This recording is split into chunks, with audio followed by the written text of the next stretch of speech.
Make life yummy with food for your mind and tummy. Lady Yum Yum.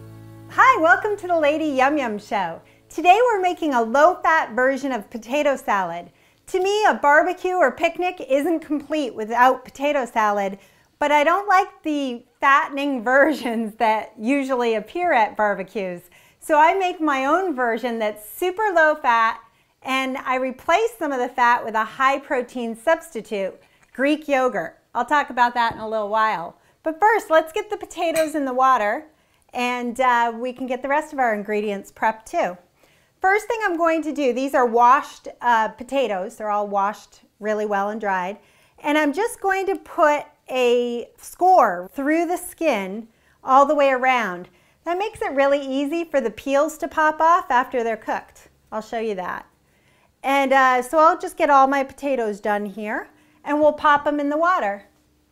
I'm using Yukon Gold potatoes today.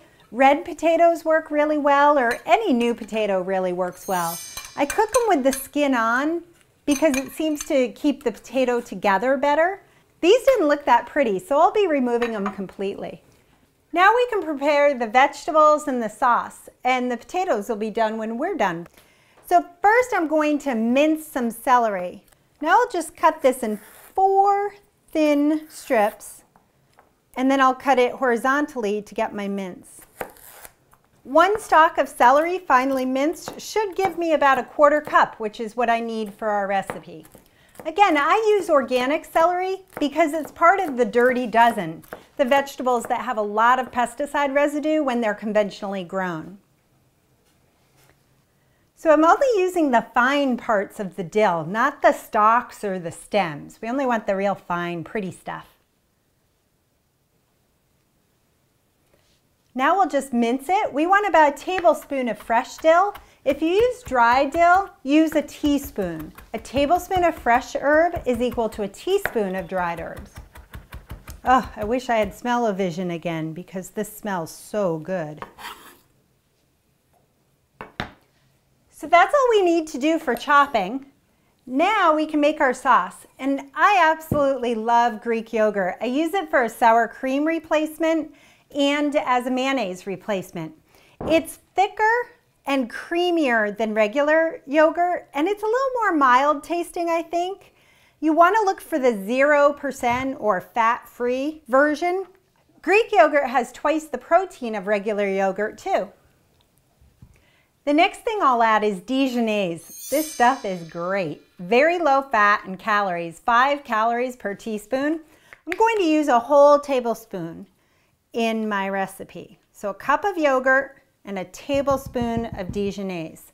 We need it to be pretty robust flavor because we don't have the mayonnaise flavor. So yogurt's kind of like a blank palate, and we're making up for that with lots of other flavor. The next thing I'll add is apple cider vinegar. I'm going to add 2 tablespoons and adjust the amount to your taste. I'm also going to use a teaspoon of honey. It kind of cuts the acidity of the vinegar and the mustard.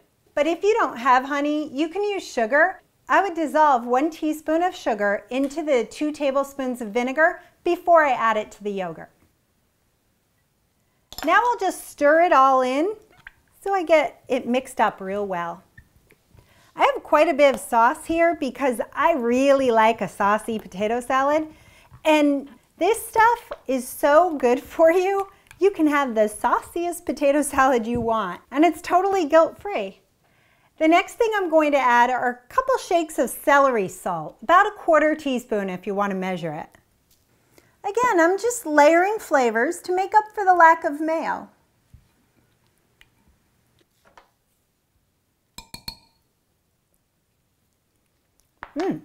Perfect. If you think it's a little too vinegary, add a little honey. If you think it's a little too sweet, add a little vinegar. Easy enough, right?